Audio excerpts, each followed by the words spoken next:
Dans sa divinité, tu découvres des choses grandes et des choses glorieuses. Amen. On ne pourra jamais finir de le connaître. On ne pourra jamais finir de le découvrir. Plus ton amour pour Dieu grandit, plus des grandes choses de Dieu te sont accordées, te sont données. C'est pour cela qu'il faut le chercher davantage. Il faut l'aimer tant, il faut le louer tant. Ne sois jamais fatigué de le louer, de l'adorer, de l'aimer, de le suivre. Plus tu t'approches de lui, il se laisse montrer, il se laisse démontrer. Tu découvres quelque chose de la dimension de ce Dieu-là. Tu es émerveillé, tu es étonné. Et ce que tu découvres, c'est ce qui te donne de monter en spiritualité. C'est ce qui te donne de monter dans ta marche avec Dieu. C'est ce qui te fortifie, te galvanise dans ta relation avec Dieu. Tu deviens plus fort que jamais. Alléluia. Que Dieu nous bénisse ce matin. Bonne arrivée à tout le monde. Voilà, bonne arrivée à ceux qui sont là pour la première fois. Alléluia. Alléluia. J'espère que ça passe bien. Est-ce qu'on entend bien le son? Comme si c'est un peu lourd. Alléluia. Donc, je suis en train de dire que vous voyez bien le son, vérifiez au niveau de votre direct. Est-ce que le son là, celui-là est vraiment correct? Parce qu'on a un direct, il faut que le son soit perceptible. Hein? Vous vérifiez, vous allez vérifier. Donc, je suis en train de dire que Dieu nous bénisse merveilleusement ce matin. Amen. Dimanche passé, on a fait nos fêtes. Alors, il y a testé une douce cérémonie. Parce que ça nous faisait juste un an de service de Dieu ensemble. Ça nous fait un an ensemble. Et Dieu a permis qu'on puisse parcourir un chemin ensemble. Il a fait pour nous de grandes choses. Il a fait pour nous des choses merveilleuses. Un an, c'est quelque chose de grand, quelque chose de significatif. On a aussi fait notre entrée ecclésiastique. Les responsables ont été présentés. Alors c'est une nouvelle année qui s'ouvre à nous. Une année d'espoir. Une année de foi. Une année où nous n'allons jamais manquer de compter sur Dieu. Parce que c'est sur ce Dieu-là que nous comptons pour aller là. Pour pouvoir remplir ou alors atteindre nos buts, nos différents buts, nos objectifs de cette année. Alors ce dimanche, nous sommes encore là. Nous étions là le mardi, nous étions là le jeudi. Ce dimanche, nous sommes encore là. Il y a quelques absences que nous notons par ici ou par là. Je crois que la semaine voit le mardi avec nos croisades. Tout le monde sera là par la grâce de Dieu. Amen. Tout le monde sera là. Aujourd'hui, comme le constatez, maman n'est pas là. Maman n'est pas là, ma famille n'est pas là. Je suis avec monsieur. À cause de l'engagement. Amen. Maman vous salue. Et déjà à la croisade, toute ma famille sera là à la grâce de Dieu. La croisade commence quand? Vous savez la croisade le 10 septembre? La croisade commence quand au fait? Pas le mardi. Non, c'est pas mardi, ça commence jeudi. Jeudi. Voilà. Nous sommes déjà dans les préparatifs.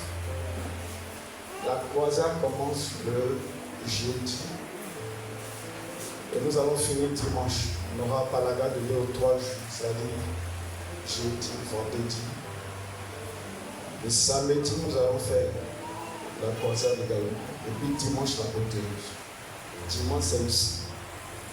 En soirée, ça serait devant l'église. On va laisser devant l'église. Voilà. L'espace devant l'église. Nous croyons que Dieu nous donnera de gagner des âmes. Donc on ne pourra pas être dedans ici. Parce qu'une croisade, il faut gagner des âmes. Il faut pêcher des âmes. Nous devons bien annoncer l'invitation. À la fin du but, certainement, on va donner les fiches d'invitation. Je profite de l'occasion pour annoncer qu'en prélude à la croisade, on va observer un moment de jeûne. On va couper en soirée. Ça, c'est à partir de lundi. Demain, lundi déjà. L'église va observer un moment de jeûne. Lundi, mardi, mercredi, on coupe les soirs. Amen. Voilà, on coupe les soirs. Le mercredi, l'irrigation sera vraiment à caractère spécial parce que tout ce qu'on va aborder, que ce soit les femmes, que ce soit les hommes, toute la jeunesse, toute l'église, vraiment dans son entièreté, je voudrais que l'église soit là. Et puis une évaluation à grande échelle, j'allais dire, où on va inviter encore les gens pour le croisade. Voilà. Et puis le jeudi soir, la croisade commence. Donc n'oublions pas le jeûne et la prière. C'est tellement que si la Sainteté arrive, elle fera encore 4 ou 5. Et n'oublions pas cela. Alléluia. Voilà. Ce matin, quand je me dis, je vois beaucoup de retard. Beaucoup d'absence, nos secrétaires, je n'en vois pas. Je ne vois pas beaucoup de gens. La famille de Gaius, hein? Je ne vois pas aussi beaucoup de gens qui sont partis. Parce que je connais les familles. Quand je dis famille, papa et maman, quand ils viennent avec leurs enfants, il y a des chèques qui est là. Chez toi, je ne vois pas si beaucoup de gens. Guys, hein? Tout ça, je ne les vois pas. Oui, c'est ça, non? Ouais. On a aussi la présence de nos frères qui est sympathisants, qui nous aiment. Il n'est pas là tous les dimanches à cause de raison du travail. Mais les soirs, quelquefois, il est là quand il est habitant. C'est le frère Mané Yaopé à Gambe Seigneur pour sa bénédiction. Je crois que toute la semaine en soirée, là tu étais là, hein? Mardi, jeudi. On a aussi un de nos responsables. Lui, c'est quand il est en congé, il est là. Quand il n'est pas en congé, c'est difficile. À moins qu'il y ait un programme social de veillée, de croisade, des moments spéciaux, là, il est là. Sinon, si ce n'est pas ça pour l'attraper, ses activités, son travail, vraiment, lui prend beaucoup de temps au travail. Et les heures de table, les heures du culte, ce n'est pas facile de le voir. Quand on m'avait affecté ça l'année passée, j'étais ici, et là, je l'ai vu, parce que ça coïncidait avec son congé. Voilà, comme je l'ai dit, quand on était affecté, en novembre, on avait déjà fait la rentrée classique. C'est pour ça que tout à l'heure je parlais de 1 an de notre rentrée. Donc on est encore en novembre. Et nous avons parmi nous le responsable Oussou, on peut acclamer le Seigneur qui est le coordinateur. Ça c'est merveilleux. Alléluia. Sois béni. Je vois quelques nouvelles personnes. On a notre frère notamment. Notre frère qui est juste derrière, soyez bénis. Hein? Vous avez été invité par qui? Ah, bah, ok. Bonne arrivée, papa, soyez bénis. Hein? Invité par notre soeur, hein, maman d'Ophine, la soeur Témoin, c'est ça? Soyez bénis. Quelle nouvelle personne encore? Bah, c'est vraiment présent, nouvelle personne, quand on va présenter une nouvelle personne, c'est pas bon. Donc, maman, là, c'est maman des filles, c'est ça, non? Ouais, ça fait un moment. Hein? Il faut être là. Tu ne vois pas, c'est vrai que tu étais en voyage. Non, c'est une raison de distance. Tu étais en voyage. Ah, tu étais en voyage. Ah, d'accord. On peut acclamer le Seigneur pour maman de filles. Et puis aussi raison de voir la Bible, mais je pense qu'elle avait fait l'effort par moment. Hein? On va voir. Lui, on a notre soeur, lui. On peut. Hein? Ah, tu viens en bas, waouh, c'est ta fille. Ah, je ne savais pas, sois béni. Ça va bien? La fille de nos frères Manu. Alléluia. Amen. Quand je vois le temps, je vais vraiment raccourcir un peu notre prédication de ce jour. En tous les cas, c'est un thème que nous avons abordé depuis le mois passé. Et aujourd'hui, on va voir une autre, dans la même veine, mais une autre déclinaison de ce grand thème, accomplir ta destinée. Nous allons parler ce matin de la foi et la destinée. Alléluia. Amen. La foi et la destinée en Christ. Parce que nous, notre destinée, c'est en Christ. C'est Jésus qui a fait de nous ce que nous sommes. Si nous avons une destinée, c'est grâce au Seigneur Jésus-Christ. Nous devons tout ce que nous sommes. Nous devons la vie, mais celui qui nous a ressuscités, comme Lazare est ressuscité du tombeau 4 jours, le 4e jour après sa mort. C'est ce que Christ aussi a fait pour nous. Notre destinée est enseignée. Je vous ai déjà parlé la fois passée de Joseph. Joseph qui, à cause de sa destinée, mais d'une grande destinée, a essuyé pas mal d'obstacles, de persécutions, de combats. Et comme je vous l'avais dit,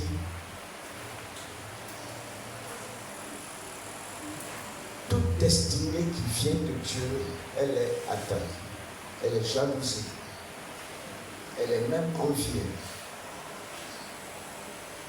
Et quand tu es porteur d'une grande destinée, à la réalité, ce pourquoi l'ennemi t'attaque, c'est à cause de ta destinée.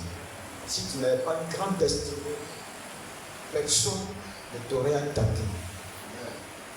Mais à cause de ce que tu as une grande destinée, le diable t'attaque, le diable suscite des attaquants contre toi à cause de ta destinée. Et pour Joseph, nous avons vu un peu ce qui s'est passé dans le livre de Genèse, au chapitre 7. Quelqu'un qui fait un premier son, sa chair se lève et les autres chairs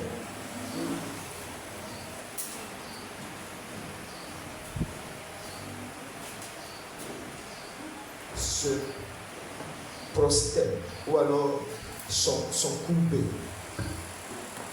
devant sa chair. Quand il partage cela à sa famille,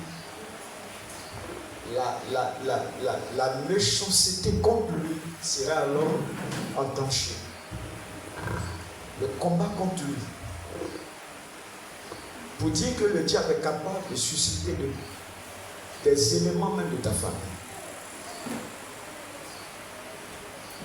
Il est capable de passer par ton entourage immédiat pour s'opposer à toi. Que tu n'accomplisses pas ta destinée.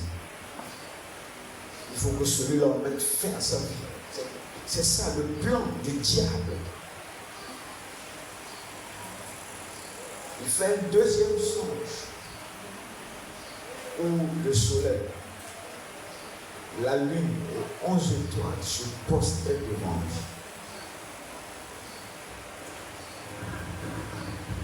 Quand il va dire encore ce songe, comme on le dit, c'est la goutte d'eau alors qui va faire déborder le vase.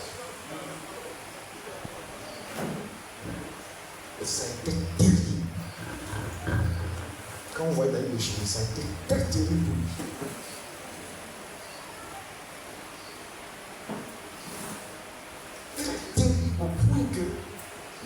son père ne pouvait plus comprendre Joseph.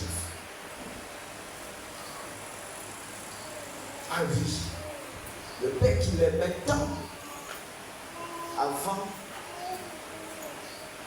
que Joseph ait ses songes, qui lui a même offert une tunique de plusieurs couleurs. Mais quand Joseph va dire, voici ce que Dieu m'a montré, même son père ne va pas le comprendre. La persécution sera farouche.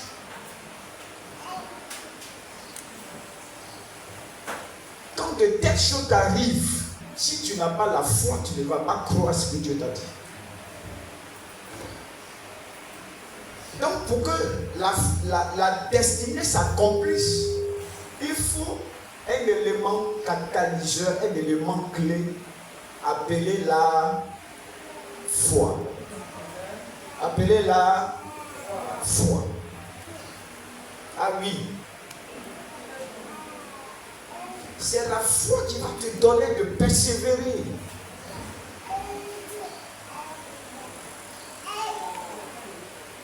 C'est la foi qui va te donner d'avoir de l'assurance que même s'il y a les persécutions, malgré les persécutions, les pressions, mais la foi te donnera d'être imperturbable face à ta destinée, d'être inébranlable face à ce que Dieu t'a montré comme vision, comme projet, face à ce que Dieu a dit sur ta vie. Ah oui. Et cette foi doit être toujours de mise au-dessus de ce qui se passe. C'est pour cela que je te parle ce matin de la foi et de la destinée. Les deux vont de pair, les deux marchent ensemble. Tu as dissocié la foi et la destinée. Tu les as séparés. Tu n'auras pas de destinée. Même quand ta destinée est combattue, même quand les hommes te haïssent, même quand personne ne croit en toi, mais toi, tu es dans l'assurance de ce que Dieu a dit. C'est ça ta foi. Tu ne pleurniches pas. Cette vision-là, elle doit être à l'intérieur de toi. Elle doit demeurer en toi. Cette destinée, tu dois croire que Dieu a la capacité d'accomplir cela. Raison pour laquelle alors tu t'accroches à Dieu. La raison pour laquelle alors tu fonces et que tu n'abandonnes pas cela. Je vous ai dit que pendant de décider que ce n'est pas facile. Mais c'est la foi qui va te donner de pouvoir amortir les coups.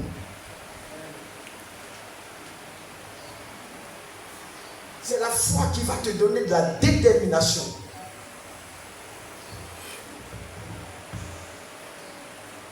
Si tu n'as pas la foi, alors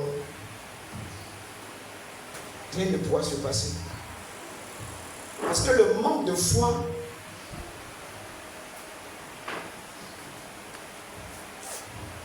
va te donner d'abandonner Dieu. De ne même plus croire en lui. Puisqu'il y a une persécution contre toi, Dieu te dit voici ce que tu dois faire. Dieu te montre une vision. Dieu te révèle quelque chose. Et à cause de ce que Dieu t'a révélé, des persécutions sont contre toi. Des complots sont contre toi. Sont manifestés contre toi. Si tu n'es pas un homme de foi, c'est l'occasion que tu abandonnes Dieu. Ce matin, je voudrais que tu sois un homme de foi. Ah oui. Si Joseph, avec tout ce qu'il a subi, si cet homme n'était pas un homme de foi,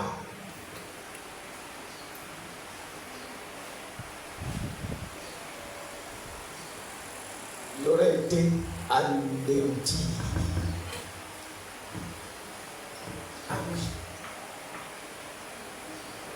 Parce qu'après cela, il sera vendu comme esclave. On le vend à 26 d'argent. L'équivalent même de nos jours. Ça ne va même pas dépasser 400 000. À cette époque, si c'est trop, peut-être c'est entre 200 et 250 000 francs. Mais vite, il est vendu. Quand il arrive en Égypte, il arrive en tant qu'esclave.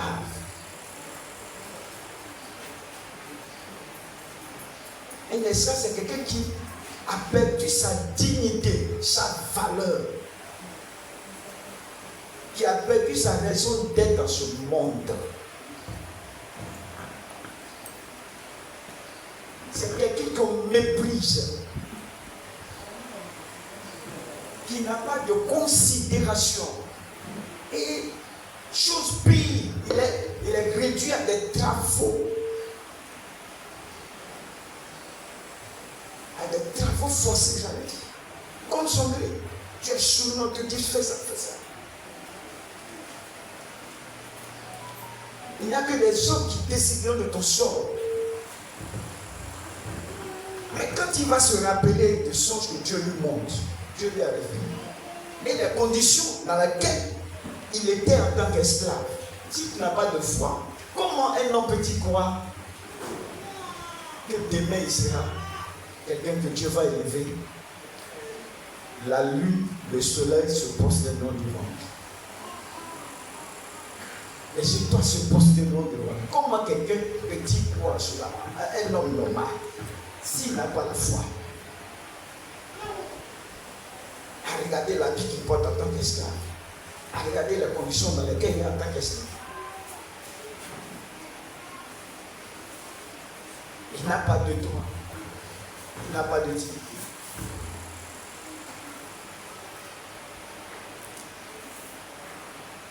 Mais il a cru quand même à sa destinée. Alléluia. Il n'a pas cessé de croire que Dieu est amour. La foi, c'est ça. Malgré tout ce qui t'arrive, tu dois savoir que Dieu est amour. Malgré ce que les hommes te feront, tu dois savoir que Dieu est amour. C'est-à-dire que Dieu t'aime. Seigneur, tu m'aimes et puis je suis esclave. Tu vas te dire, mais quel paradoxe. Vous voyez, quel paradoxe, quelle bizarrerie.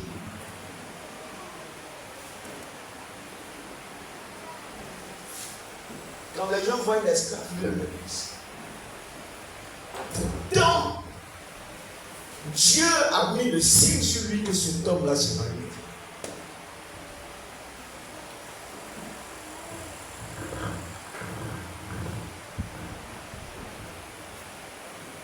Potiphar va l'acheter. Et l'employer chez lui. Potiphar va lui confier tout. Sous Joseph, la maison de Potiphar va connaître l'excellence, va connaître la prospérité. Sa femme va vouloir sortir avec Joseph. Alors que Potiphar n'était pas à la maison. Elle met un plan sur pied. Vous savez, dans une grande maison, il y a beaucoup de gens. Pour faire sortir tout le monde et rester seul avec Joseph, chercher le moyen de séduire Joseph et que Joseph tombe dans l'impudicité.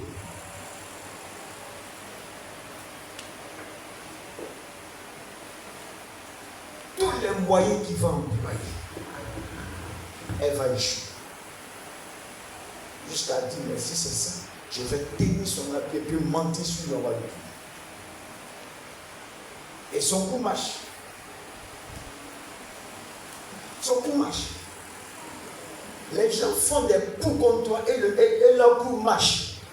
C'est bizarre quand même. Toi, tu es enfant de Dieu. Est-ce que c'est parce que Dieu n'existe pas que leur coup, leur complot en marché? Est-ce que c'est parce que Dieu n'existe pas? Ce matin, je suis là pour dire, même si leur coup marche, même si leur coup marche, même si leur plan diabolique comme toi a marché, Dieu est toujours avec toi.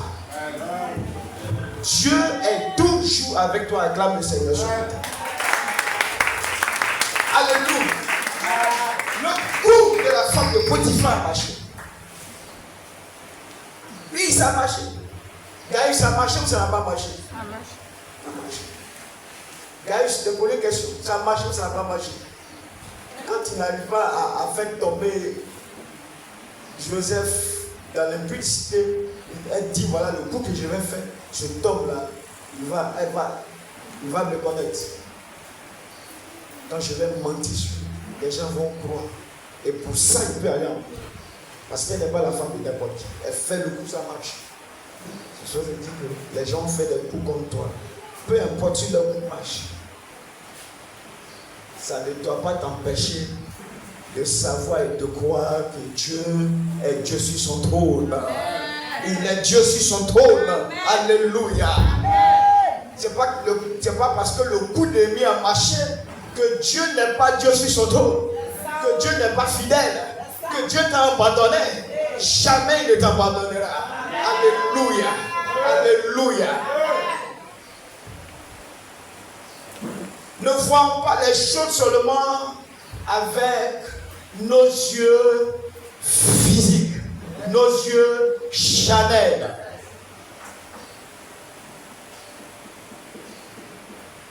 Parce que si tu vois seulement sur la dimension charnelle, il y a des choses que tu ne vas pas comprendre. Tu risques d'oublier Dieu, tu risques d'abandonner Dieu. Ah oui. Dieu t'a fait la promesse d'une grande destinée. Cependant, des choses contraires et bizarres t'arrivent. Les gens mentent sur toi et le monde croit facilement. Quand tu as la menti sur les gens, Joseph a été condamné. Il a été emprisonné. Quand on condamne quelqu'un, on le met en prison. Donc pour eux, Joseph est coupable. Et puis surtout dans la prison. Vous connaissez la prison? Hein? Ah oui. Moi j'ai connu 2 séances. 2 séances. Pas la prison Macaté que vous connaissez. Mais j'ai connu ce qu'on appelle être derrière, comment on appelait là? Comptoir, c'est ça? Comptoir. La barreau. Le barreau, voilà. Il y avait un temps là, 2000 combien, je ne sais pas si c'est. Excusez-moi de ce que j'ai dit, mais c'était au temps du président Guéhi. Il y avait des coups-feux, c'est ça? Voilà. À cette époque, moi j'étais là. Et comme j'avais une réunion le lendemain, une réunion pastorale, je devais venir le lundi, le dimanche soir, je m'étais rendu chez la trésorière de l'église pour finaliser les papiers, les signatures, tout. Elle a fait tout. Je me suis engagé à rentrer. Oh, je tombe sur le coin. En ce temps, ça commençait à faire 2 ou 22 heures du septembre. Hein? Vous avez vu qu'on fait dans l'église. Il y a des situés en 22, mais c'est plus 22 ou 22 heures. Je partais à la rue, là, je vois que c'est désert. Impressionnant. Je trouve devant les policiers. Allez-moi, je suis vous êtes bon, je suis tombé sur le bout. Oh, je ne savais pas du tout, mais j'avais oublié. Pour vous dire, frère, et après tout ça, le lendemain après, c'est là même la trésorière chez laquelle j'étais parti. C'est après qu'elle m'a laissé partir qu'elle m'a dit qu'elle s'est rappelée qu'elle est. me comprendre, c'est juste un témoin sur le témoin. Je vais un peu vite.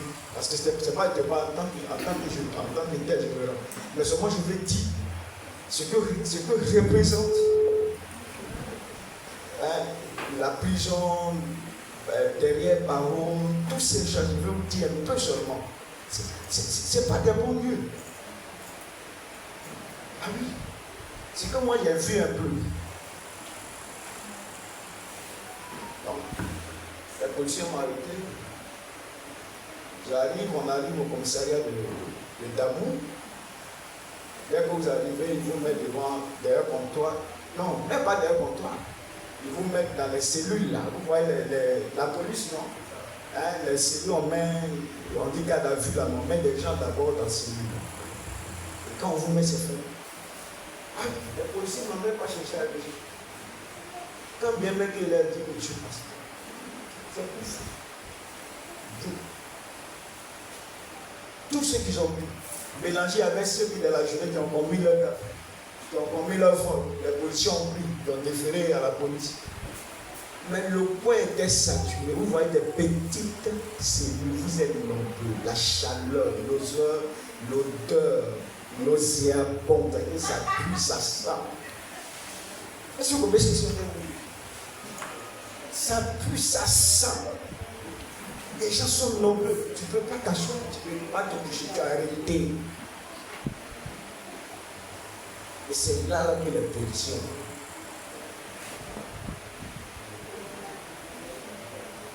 Je ne sais plus à quelle heure.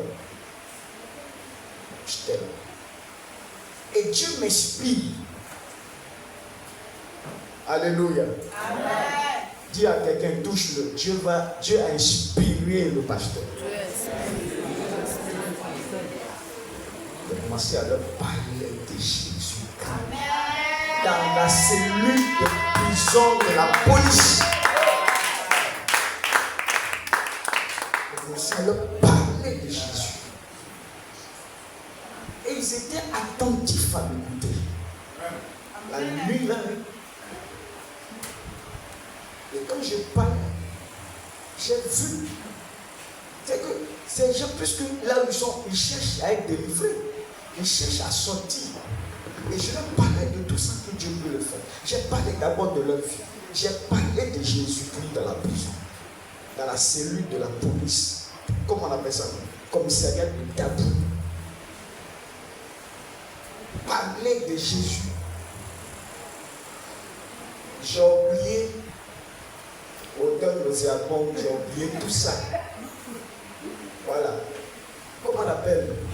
Conditions défavorables dans ce lieu. Moi, j'ai oublié tout ça. Les gens me goûtaient, je parlais de Jésus. Alléluia. Amen. Quand j'ai fini de parler, je leur ai dit, on va chanter ce chant.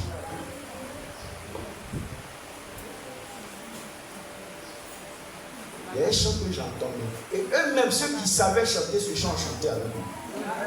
Mais c'est le chant que j'oublie. Et avant, comme je parlais un peu sur Thomas avant, j'avais ça. Si mon épouse était là, elle dit, mais j'oublie un peu le chant que j'étais. Je ne sais plus si c'était plus haut, plus bas, ça était plus bas. Parce que s'il y a un chant, je chantais, et le chant glorifiait Dieu. Et les prisonniers eux-mêmes chantaient sur lui. Ceux qui étaient dans la cellule, je me dis, du commissariat. Et pendant qu'on était en train de chanter, c'est là que le commissaire vient maintenant. Vous écoutez bien le témoignage, c'est vrai qu'il était à prière. Le commissaire, lui, il n'était pas là au départ. Quand les policiers m'ont pris, je suis allé, le commissaire n'était pas là. C'est quelqu'un qui aussi sur le terrain, où il peut sortir, puis après il vient. Et quand il est venu, c'est tellement il a vu les cahiers, comme on appelle, parce que quand on venait, on prend les noms, les référents, tout. C'est tellement il a dû voir ces choses.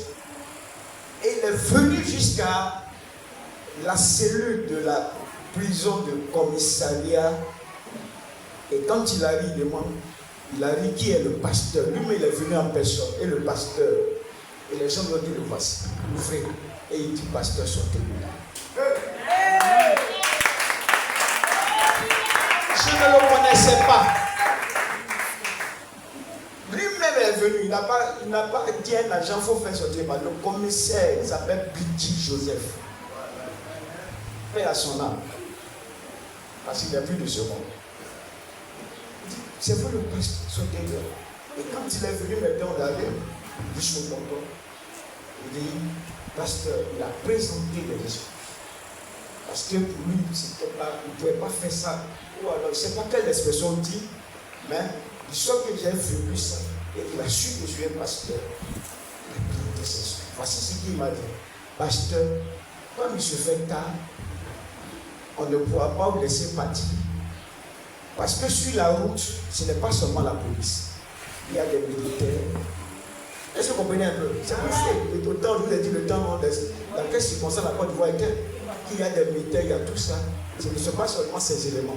Donc s'il me laisse partir, il pourrait que je tombe sur, comment on appelle, sur un groupe. Hein?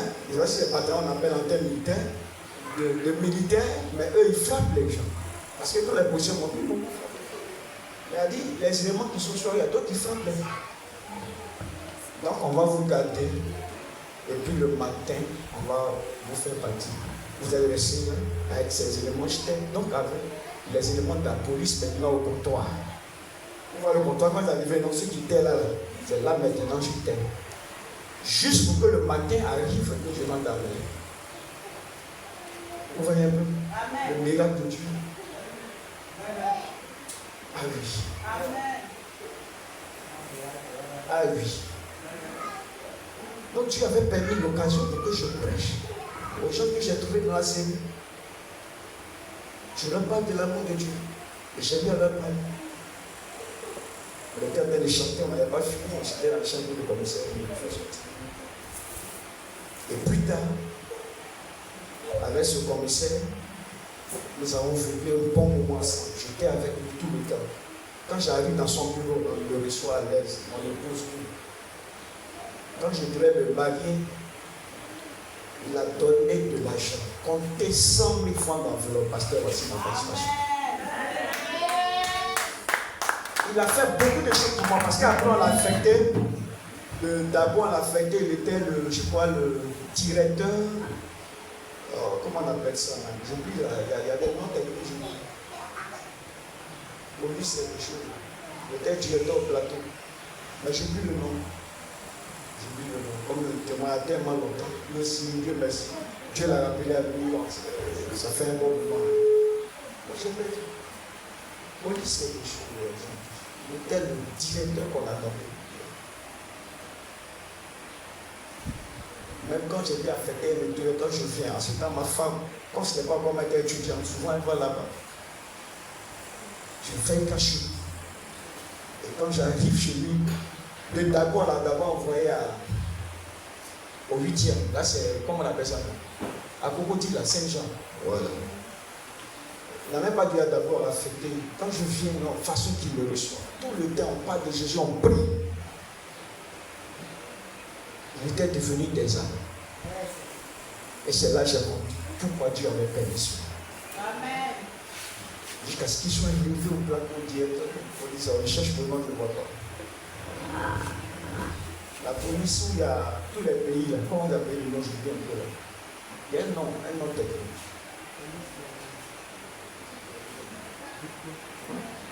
Interpol, voilà, Interpol, c'est ça.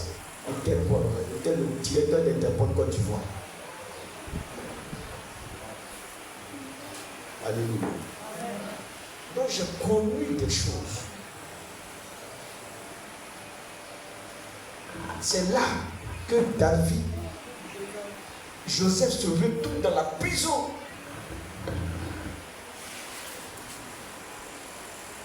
Milieu carcéral où tu n'as pas ta liberté. Si tu n'as pas la foi, tu as dit Dieu n'existe pas. Et ce que Dieu t'a monté, tu ne vas même pas croire. Tu as dit non, mais là c'est chose que je vis. C'est paradoxal. Ce matin, je suis venu te donner ce témoignage pour dire, quel que soit ce qui t'arrive, ce que Dieu a dit sur ta vie, ta destinée, c'est ça qui est le plus important. Alléluia.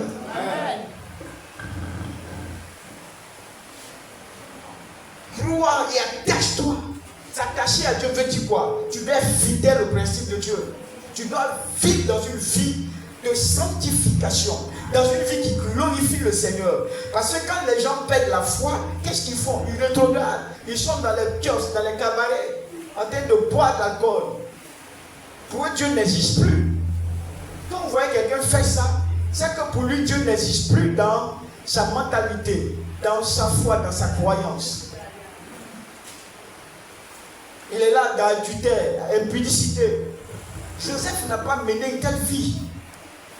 Regardez le processus par lequel il est passé vis-à-vis de sa relation avec le Seigneur.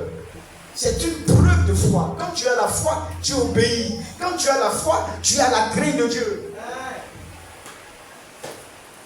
Refusant même les propositions, la séduction de la femme de Potiphar, fait de Joseph un homme de foi. Pour ne pas dévier la route, pour ne pas dévier le chemin de Dieu. Lui, il doit faire ce que Dieu a dit. Le reste, Dieu s'en occupe.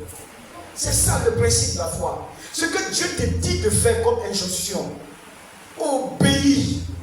Le reste qui t'arrive là, Dieu lui va gérer. Même quand ça te fait mal, c'est vrai, mais reste fidèle à Dieu. C'est cette foi-là qui a fait de Joseph ce qu'il est devenu. Des années plus tard. Si ce n'était pas la foi, il n'aurait pas accompli sa destinée. Dieu peut te dire quelque chose, c'est vrai. Une chose est que Dieu va te donner une vision. Dieu va te donner une destinée. Mais une autre chose est d'avoir foi en cette destinée. Quand bien même qu'elle est combattue, quand bien même que les gens te méprisent. En prison, les gens l'ont méprisé. Esclave, déjà, les gens l'ont méprisé. Déjà, dans la famille, dans sa famille, il a commencé à être haï et méprisé. Qu'est-ce que ça veut dire? Les gens peuvent ne pas croire ta destinée. Raison pour laquelle ils vont te haïr, ils vont te mépriser. Mais toi, sois la seule personne qui croit à ta destinée au nom de Jésus de Nazareth. Les gens n'ont pas de croire à ta destinée pour que toi aussi tu crois à ta destinée. La destinée, elle est personnelle, elle est pour toi. Comme une carte d'identité que Dieu te donne. Quand tu vas prendre ta carte d'identité, la carte d'identité d'une autre personne, tout ce qui sera marqué dans la carte d'identité est différent de ce qui est marqué dans la carte d'identité de l'autre.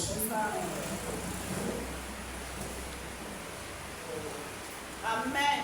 Donc si les gens te méprisent, ce n'est pas une preuve que tu perds la foi. Que les choses ne vont pas s'accomplir. Même, je vous ai parlé tout à l'heure de son père. Regardez le Genèse, chapitre 37. On va voir quelque chose. J'ai parlé jusqu'à là, on n'a pas lu les références, c'est vrai. Mais on va lire les choses pour que vous soyez marqués encore ce matin.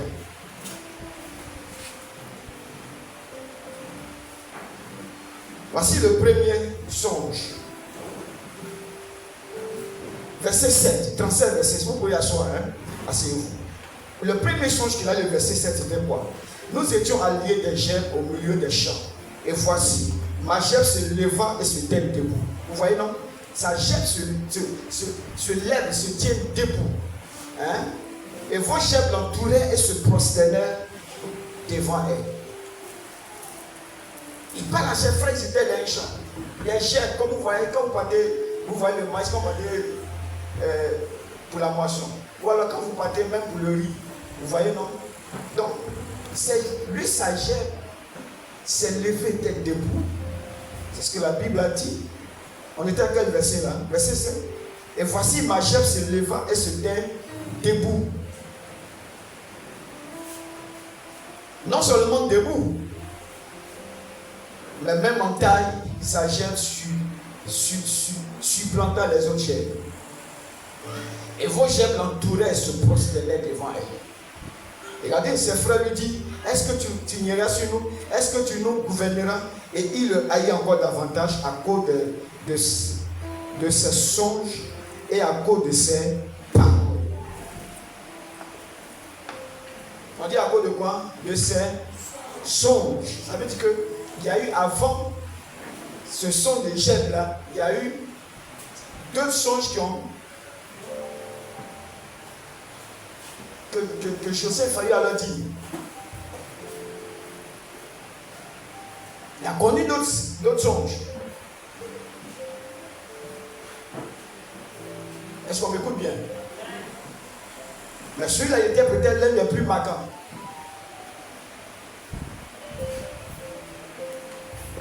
Maintenant, voici un deuxième encore le plus marquant. Verset 9. Il y a encore un autre songe. Et le raconta à ses frères. Il dit, j'ai eu encore un songe. Et voici le soleil. Vous voyez le soleil? La lune.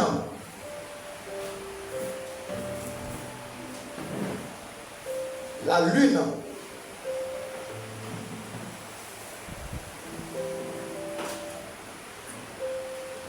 Et voici le soleil, la lune, et 11 étoiles se prosternaient devant moi. Ah oui. Il avait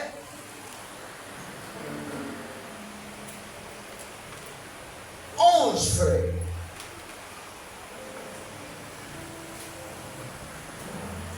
Plus lui, ça faisait 12.